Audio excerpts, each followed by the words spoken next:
পিঠা হৈছে কল আৰু ঠাণ্ডাৰ দিনত বিশেষকৈ কল খাবলৈ ইমান মন নাযায় কিন্তু হ'লেও কেতিয়াবা কৰবাৰ পৰা কল হঠাতে লৈ আহিলে সেইখিনি এতিয়া পেলাই দিবও নোৱাৰি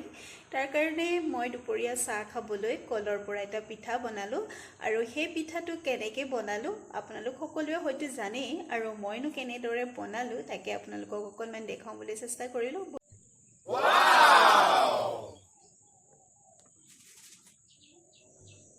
মোৰ থাম্বনেইলটো দেখি আপোনালোকে হয়তো গমেই পাইছে যে কলপিঠাটো এটা আমি চাহৰ লগত খোৱা নাস্তা নহয় আমাৰ এটা এই কলপিঠাৰ লগত ইমোশ্যন জড়িত হৈ থাকে আপোনালোকৰ বাৰু আছে নে নাই কলপিঠাৰ লগত ইমোশ্যন সকলোৱে এবাৰ কমেণ্ট কৰি জনাবচোন আৰু আমি যেতিয়া আগতে সৰু আছিলোঁ তেতিয়া কিন্তু আমাক মাহঁতে এনেদৰে কলপিঠা কলপাতত ধুনীয়াকৈ মেলি দি জুইত এতিয়াৰ দৰে গেছৰ ব্যৱহাৰ আগতে ইমান নাছিল যিহেতু সেইকাৰণে জুইৰ ওপৰত এখন টাৱা দি তাতে কলপাতখন অকণমান লেৰেলাই লৈছিল আৰু তাৰ পাছতে এই চাউলৰ গুড়ি আৰু কলৰ মিশ্ৰণটো ধুনীয়াকৈ মেলি দি তাৰ ওপৰত আকৌ এখন কলপাত দি দিছিল আৰু এখন ঢাকন মাৰি পেলাই ধুনীয়াকৈ সিজাই দিছিল কিন্তু এতিয়া ধৰক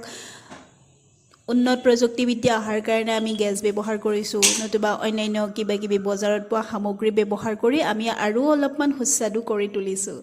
কিন্তু সেই যে মাহঁতে আইতাহঁতে বৰমাহঁতে বনোৱা আমাৰ কলপিঠা সেই সোৱাদটো আমাৰ কোনো গুণেই বেলেগ বজাৰৰ সামগ্ৰীয়ে আমাক আনি দিব নোৱাৰে আৰু এতিয়াও মনত পৰি থাকে যে সেই কলপাতত দিয়া পিঠাৰ সোৱাদটোৰ কথা আৰু ইমান ধুনীয়া এটা গোন্ধ আহে আমি ক'ব নোৱাৰোঁ যিসকলে খায় তেওঁলোকৰ কিন্তু সেই ইমোশ্যনটো বাৰুকৈ জড়িত হৈ থাকিব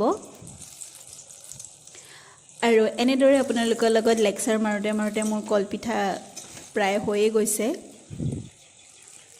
ইয়াতে মই চাউলৰ গুড়ি সলনি আটা ব্যৱহাৰ কৰিছোঁ যিহেতু মোৰ ওচৰত চাউলৰ গুড়ি নাছিলে আৰু